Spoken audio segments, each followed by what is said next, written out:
ஏசாயாவின் புத்தகம் 42ஆம் அதிகாரத்தில் 3ஆம் வசனத்தை யாராவது ஒருத்தவங்க வாசிங்க. அவர் நெறிந்த நாணலை முறியாமலும். அவர் நெறிந்த ஞானலை முறியாமல். யாரை குறித்து சொல்லப்பட்டிருக்குது? இயேசுவை குறித்து ஏசாயா ஒரு பெரிய தீர்க்கதரிசி சொல்கிறான். எத்தனையோ வருஷங்களுக்கு முன்பாக, ஒரு 1000 வருஷங்களுக்கு முன்பாக ஒரு தீர்க்கதரிசி சொல்கிறான், இயேசுன்னு ஒருத்தர் பிறப்பார், அவர் நியாயம் கிடைக்க பண்ணுவார் அப்படின்னு சொல்கிறான். ஏன்னா அந்த நாட்களில் பிறகு ரோமர்கள் இஸ்ரவேலை ஆளுகை செய்கிறாங்க. ரோமர்கள் தான் இயேசுவை கொலை பண்ணுறாங்க, அவர்கள் ஆளுகை செய்கிறாங்க. அப்போ அவர்கள் ஒடுக்கப்பட்டு இருக்கிறாங்க, பயங்கரமான பெர்சிக்யூஷன், அடக்கி ஆள்றாங்க, வரி வசூலிக்கிறாங்க, எல்லாம் பண்ணுறாங்க. அவங்க உடைஞ்சு போயிருக்கும் பொழுது இந்த வார்த்தைகள் அந்த இஸ்ரவேல் புத்திரர்களுக்கு வருது. என்ன வருது? அவர் நெறிந்த நாணலை முறியாமலும். நாணல் என்பது ஆற்று ஓரங்களில் காணப்படுகிற ஒரு கோர புல் இல்லையா? அது காற்று அடிக்கும் போது ஒரு சில நாணல்கள் வளைஞ்சிரும், ஒரு சில நாணல்கள் முறிஞ்சிரும். அந்த முறிஞ்சு போன நாள் அது செத்து போகாத அளவுக்கு அதை என்ன செய்வாரா? முறியாமலும், நெறிந்த நாணலை இன்னும் முறியாமலும், அது மறித்து போகாமலும் அவர்களை பாதுகாத்து கொள்வார். 2வது சொல், மங்கி எரிகிற திரியை. ஒரு திரி மங்கி எரிதுனா என்ன அர்த்தம்? அதில் எண்ணெய் கம்மியாக இருக்குது, அப்படி இல்லைன்னா அந்த திரி இது பண்ணுறது கருப்பாக அந்த இது ஆகி போடுது. அப்போது அணையிற பொசிஷன் இருக்குது. அப்போது ஆண்டவர் அதை அணைச்சிட மாட்டார், திரும்பி பிரகாசிக்க செய்வார். இந்த நவம்பர் மாதத்தில் கர்த்தர் உங்களை பிரகாசிக்க செய்வார். 4 வகை ஜஸ்டிஸ் பிரிக்கிறாங்க.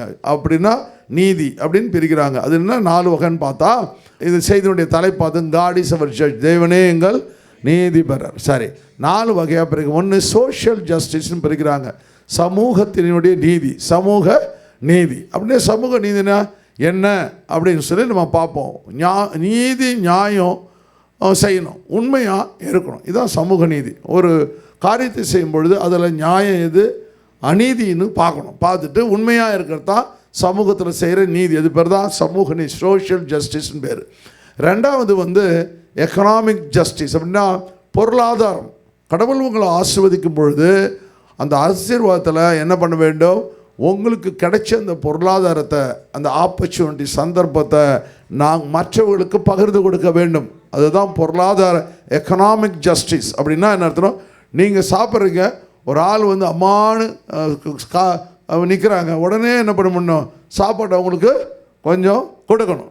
நீங்கள் என்ன செய்யணும்? மற்றவர்களுக்கு உதவி செய்வர்களாக மாற வேண்டும். அதுதான் எக்கனாமிக் ஜஸ்டிஸ்ன்னு பேர். 3வது காரியம் லீகல் ஜஸ்டிஸ். நம்ம அடுத்த வாரம் பார்ப்போம். Political justice. அந்த நீதின்னு வார்த்தைக்கு ஹீப்ரூவில் ஜெடக்னு போடப்பட்டு, ஜெடக்னா நீதின்னு அர்த்தம். ஆண்டவர் தேவன் உங்களுக்கு நீதியை செய்வார். பக்கத்தில் பார்த்து சொல்லுங்க, ஒரு நீதி நிச்சயமாய் இந்த நவம்பர் மாதத்தில் உங்களுக்கு நடக்கும்.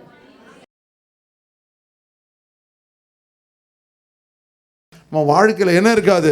ஒரு நாளும் எதிர்காலத்தை குறித்த ஒரு பயமே நமக்கு இருக்காது. அதுக்கு மேலே அவருக்கு நமக்கு அனுகூலம் செய்ய வல்லமை உள்ளவராக இருக்கிறார். அல்லேலூயா. சரி, டியூட்ரானமியில் 24:14 பாருங்கள். இஸ்ரவேலுக்கு அவர் கற்றுக் கொடுக்கிற பாடங்கள் 10ஆம் வசனத்துல வாசிங்க. 10ஆம் வசனம், பிறனுக்கு நீ ஏதாகிலும் கடனாக கொடுத்தால் அவன் கொடுக்கும் அடகை வாங்க நீ அவன் வீட்டிற்குள் பிரவேசிக்க வேண்டாம். பிறனுக்கு ஏதாவது நீ கடன் கொடுத்தீங்கன்னா, கடன் கொடுத்துட்டு அவன் வீட்டுக்கு நீ கடன் வாங்கிறதுக்கு போவாத. இதெல்லாம் பேங்க்கு தெரிஞ்ச எவ்வளோ நல்லா இருக்குமா? அப்படி சாவடிக்கிறான். கிரெடிட் கார்டு அது இதுன்னு போட்டு எத்தனை ஃபோன் பண்ணுறான், எத்தனை பேர் தற்கொலை பண்ணுறான். கடனை வாங்கிறதுக்கு அவன் வீட்டுக்கு போகாத, நோட்டீஸ் ஓட்டுவேன், அப்படி பயமுத்துறது, வேலைத்துக்கு விட்டுருவேன், பயமுடுது, இந்த வேலையெல்லாம் செய்யாது. அப்போ இப்படிப்பட்ட ஒரு அரசாங்கம் வந்தால் எவ்வளோ அருமையாக இருக்கும், எவ்வளோ சந்தோஷமாக இருக்காங்க இல்லையா? அவன் போகாத, வெளியே நிற்பாயாக, வெளியே நிற்பாயாக, வெளியே நிற்கணும். கடங்காரன் என்ன பண்ணணும்னா இஷ்டத்துக்கு போய் அராஜகம் பண்ணக்கூடாது, வெளியே நிற்கணும். டீசெண்டாக போய் கேள்றான்றார். கடனை கொடுத்தா டீசெண்டாக போய் கேளு, வெளியே நிற்பாயாக. கடன் வாங்கினவன் அந்த அடகை வெளியே உன்னிடத்தில் அவனும் டீசெண்டா எடுத்து வெளியே கொடுப்பான். அதனால நீ காத்துக்கிட்டு இரு அப்படி சொல்றாரு. அவன் தரித்திரனானால், அவனால கொடுக்க முடியல, ரொம்ப ஏழையா இருந்தானா, கொடுக்க முடியாத சிச்சுவேஷன் இருந்தானா, நீ அவன் அடகை வைத்துக்கொண்டு, நீ அவனை அடகை வைத்துக்கொண்டு நித்திரை செய்யாமல் அவன் தன் வஸ்திரத்தை போட்டு படுத்துக்கொண்டு உன்னை ஆசீர்வதிக்கும்படி. எப்படி சொல்ல பாருங்க. அவன் பணத்தை வச்சுட்டு நீ பணம் வந்துருச்சுன்னு சொல்லி நீ சந்தோஷப்பட்டு இருக்காம அவன் நிம்மதியாக தூங்க விடுறா. அவன் தன் வஸ்திரத்தை போட்டு நிம்மதியாக தூக்கணும், அவனை ஒன்று நீ டிஸ்டர்ப் பண்ணாத. அப்படி இல்லைன்னா பொழுது போகும்போது திரும்ப அந்த அடகை அவனுக்கு கொடுத்து விட வேண்டும். பொழுது போகணும்னா முடியலாம், அந்த அடகு திருப்பி கொடுத்து விட வேண்டும். அது உன் தேவனாகிய கர்த்தருக்கு முன்பாக உனக்கு நீதியாய் இருக்கும். அதுதான் நீதி. ஜஸ்டிஸ்னா என்னன்னா, அவனை நீ துன்பப்படுத்தாம அவனுடைய அடகுனா அவனுடைய எக்ஸ்ட்ரா வாங்கின பணத்தை நீ கொடுத்துரு அப்படின்னா, அப்போன்னா உனக்கு கர்த்தர் நீதியாக இருப்பார். ஏன் இதை சொல்கிறாருன்னா, 430 வருஷம் வீடு இல்லை, எதுவுமே இல்லை.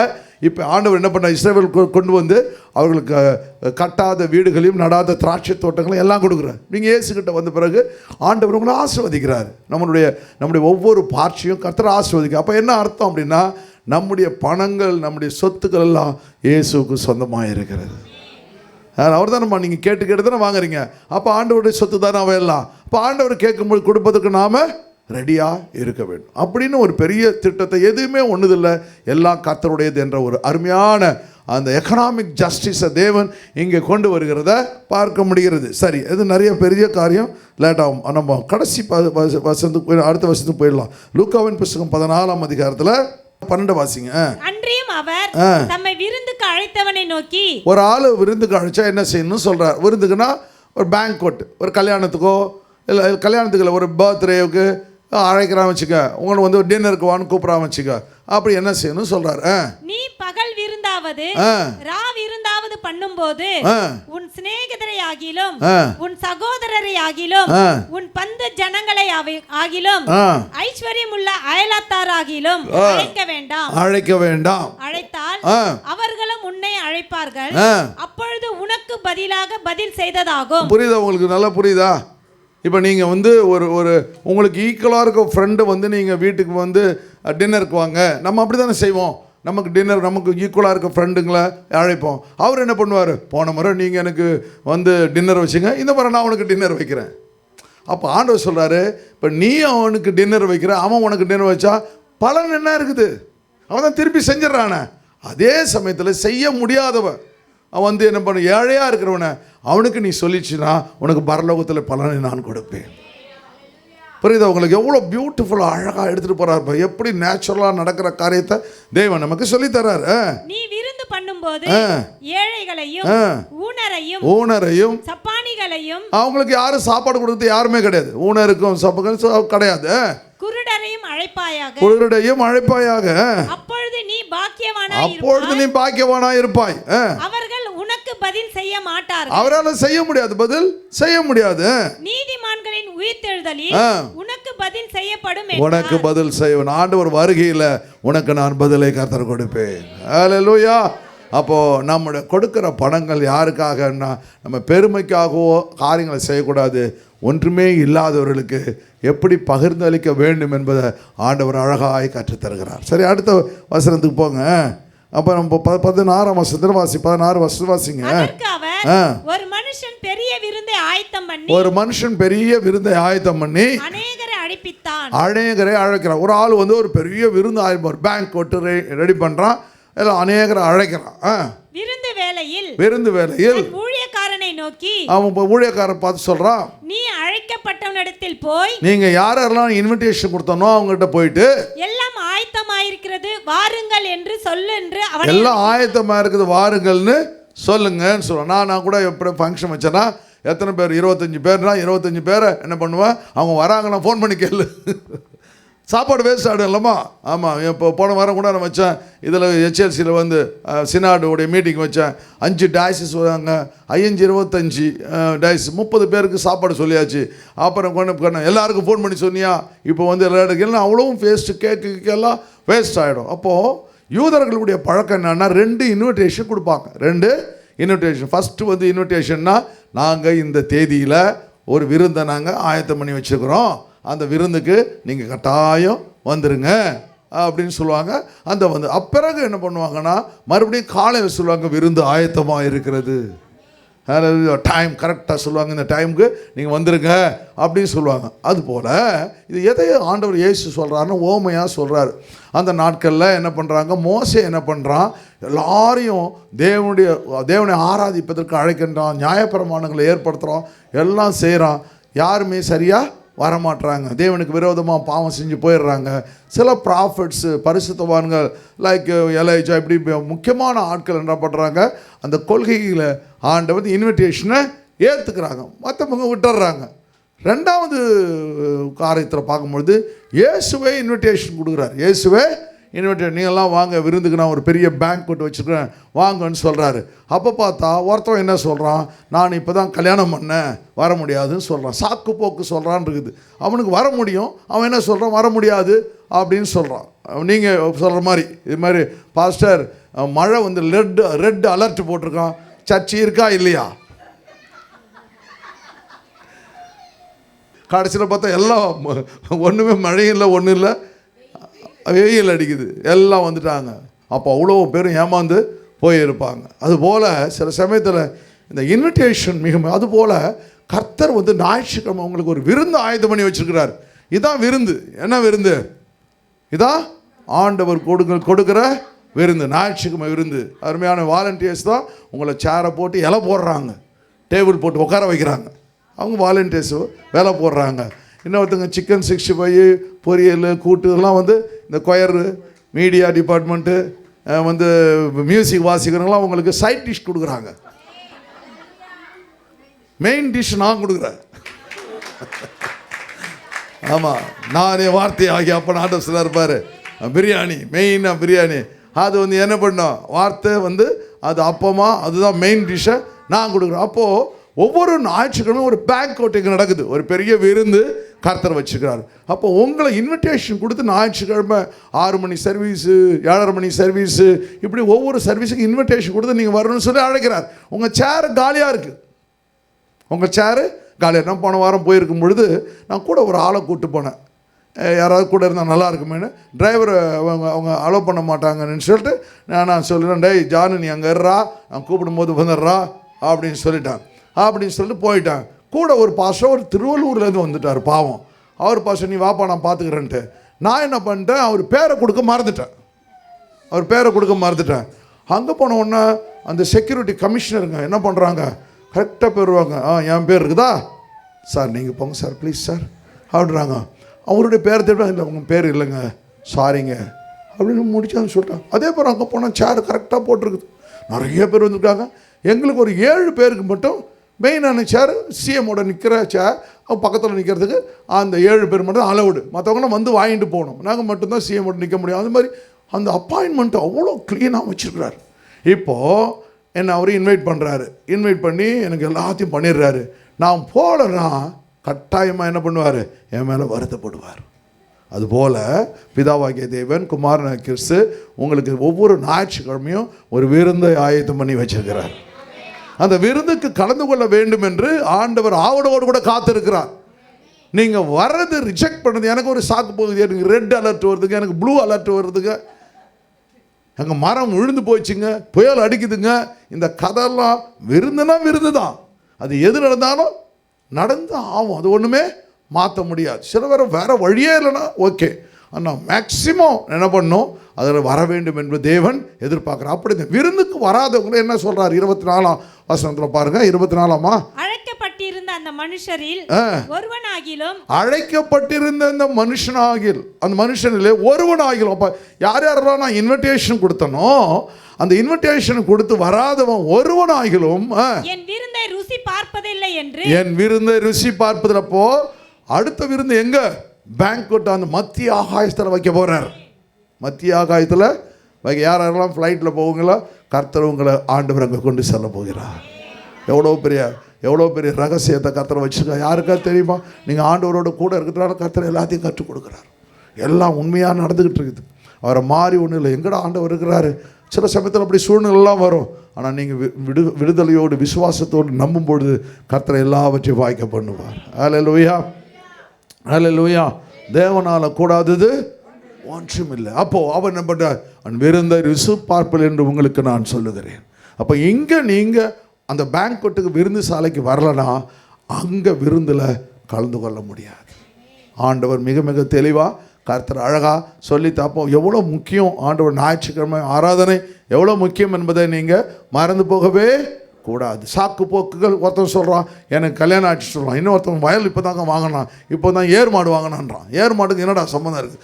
அப்படி ஏதாவது ஒரு சாக்கு போக்கு சொல்லிட்டு சபைக்கு வராமல் நீங்கள் என்ன பண்ணக்கூடாது, தடை செய்யக்கூடாது என்பதை கர்த்தர் நமக்கு கற்றுத்தருகிறத பார்க்க முடிகிறது. சரி, இப்போ பார்க்கும் பொழுது அப்போ என்ன செய்கிறாரு, ஒரு பெரிய பணக்காரராகிய அந்த மனுஷன் தனக்கு உண்டான எல்லாவற்றையும் என்ன பண்ணுறாரு, மற்றவர்களுக்கு பகிர்ந்தளிக்கின்றார்.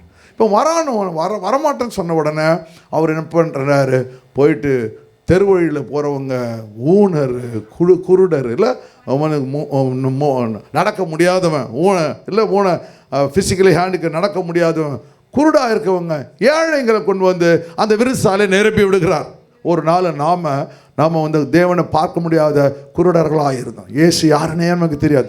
யாரோ ஒருத்தவர் நமக்கு வழி காண்பித்தார். அவர்கள் இப்போ சொன்னாங்க பாருங்கள், ஒருத்தர் எங்களை அருமையான இந்த ஃபேமிலி என்ன பண்ணாங்க, என்னை ஆலயத்துக்கு கொண்டு வந்தாங்க.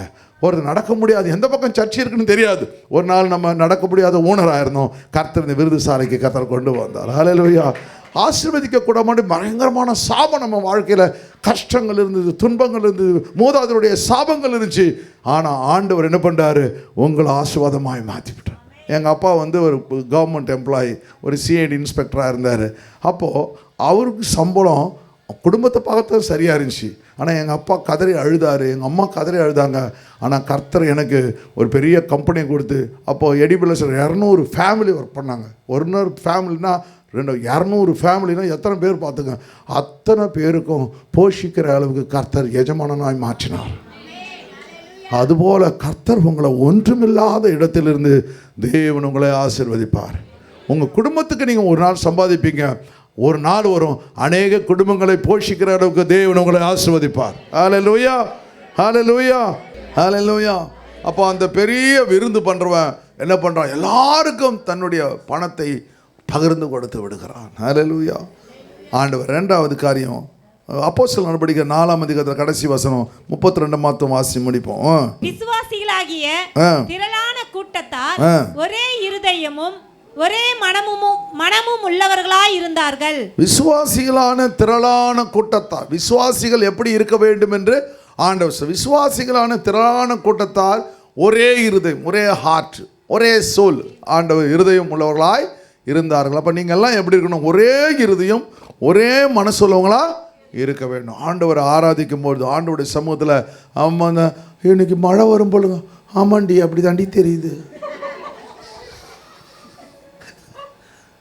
டிவியில் கூட போட்டுக்கிட்டே இருக்காண்டி, சும்மா கடை சர்ச்சுக்கு போகிறதுக்கு என்ன பிசாசு ஐடியாவை சொல்கிற அப்படின்னு சொல்லணும். போகக்கூடாதுன்னு ஐடியா கொடுக்குறியா நீ, அதெல்லாம் முடியாது, கர்த்தர் எல்லாத்தையும் மாற்றிடுவார். நான் டெய்லி ஞாயிற்றுக்கிழமை இந்த டைமில் 3 மணிக்கு எழுந்து இதான் வேலை, ஆண்டவரே இன்றைக்கி மழை வரக்கூடாது, கர்த்தாவே மழை வரக்கூடாது, ஞாயிற்றுக்கிழமை வரக்கூடாது, எல்லாம் 10 மணிக்கு மேலே பெஞ்சிக்கோ ஆடி சொல்கிற. நம்ம இன்றைக்கி சாதுபால் அவர் சொல்கிறாரு, அண்ணா அவர் வந்து அண்ணா சொல்ல, அண்ணா நான் கூட அண்ணா கரெக்டாக 4 மணிக்கு எழுந்து ஞாயிற்றுக்கிழமை மட்டும் மழை வேணாம் சாமின்னு சொல்லுவானே. இப்போ எல்லா பாஸ்டர் என்ன சொல்கிறாங்க, ஞாயிற்றுக்கிழமை மழை வேணாம், இதுங்க கொஞ்சம் விட்டா போதும் ஆளே வராது. உங்கள் மேலே அவ்வளோ நம்பிக்கை எங்களுக்கு, ஒரு தூட்டா போதும் அப்படியே கொடை எடுத்து தான் வெளியே வந்து பார்ப்பாங்க. அப்படி இல்லை, ஆண்டவர் எது நடந்தாலும் கர்த்தருடைய சமூகத்தில் தேவன் என்னை கொண்டு செல்வார். ஹல்லேலூயா.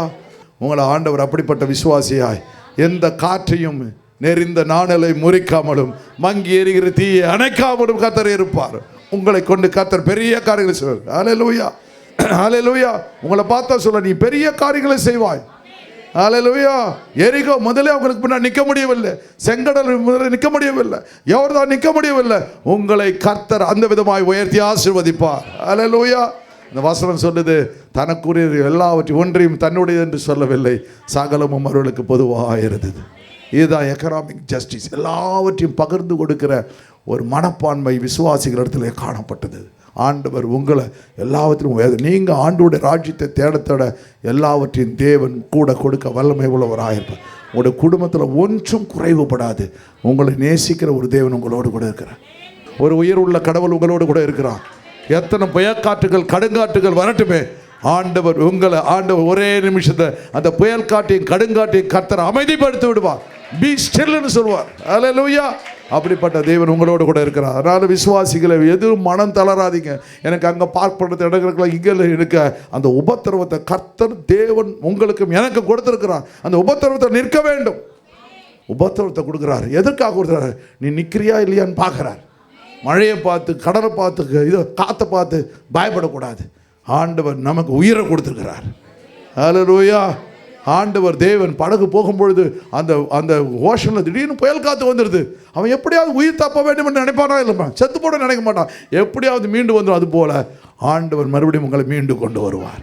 உங்கள் வாழ்க்கையில், உங்கள் குடும்பத்தில் ஒரு பெரிய மாறுதலை கர்த்தர் செய்வார். உங்களுடைய பிஸ்னஸை கர்த்தர் மென்மேலும் உயர்த்துவார். உங்களுடைய வேலை ஸ்தலங்களில் உயர்வு கர்த்தர் கட்டளையிடுவார். ஹல்லேலூயா. உங்கள் குடும்பத்தில் வறுமை எல்லாவற்றையும் மாற்றி போடுவார். ஒரு பெரிய பொருளாதார ஆசீர்வாதத்தை தேவன் உங்களுக்கு கொடுக்க இரக்கமுள்ளவராக இருக்கிறார். இந்த அருமையான லெவலில் தேவன் அபிஷேகம் உங்கள் மேலே இறங்கி வருகிறது. நீங்கள் கடன் கொடுப்பீர்கள். கடன் வாங்காத அளவுக்கு கர்த்தர் உங்களை ஆசீர்வதிப்பார். நீயோ கடன் கொடுப்பாய், கடன் வாங்காது இருப்பாய். ஹல்லேலூயா. உன் மாப்பிசைகிற தொட்டியை நான் ஆசீர்வதிக்க, நீ போகையிலும் வருகையிலும் ஆசீர்வதிக்கப்பட்டு இருப்பாய். உன்னை வாளாக்காமல் தலையாக்குவேன். ஹல்லேலூயா என்று சொன்ன தேவன் உங்களோடு கூட இருக்கிறார். உங்களை கைவிடவே மாட்டேன். ஆண்டோட சமூகத்தில் ஆவியானவர் இந்த நவம்பர் மாதத்தில் ஒரு பெரிய ஆசீர்வாதத்தை நீர் எங்களுக்கு தரும்படியாய் ஜெபிக்கிற ஆண்டவரே. ஒரே மனசு, ஒரே இருதயத்தை எங்களுக்கு தாங்க ஆண்டவரே. நாங்கள் எல்லாம் சேர்ந்து உடைய நாமத்தை உயர்த்த போகிற ஆண்டவரே. பெரிய காரியங்களை செய்யும் ஆண்டவரே. ஆண்டோட சமூகத்தில் உங்களை முழுமையாய் தாழ்த்துவீர்கள். ஹல்லேலூயா, ஹல்லேலூயா, ஹல்லேலூயா.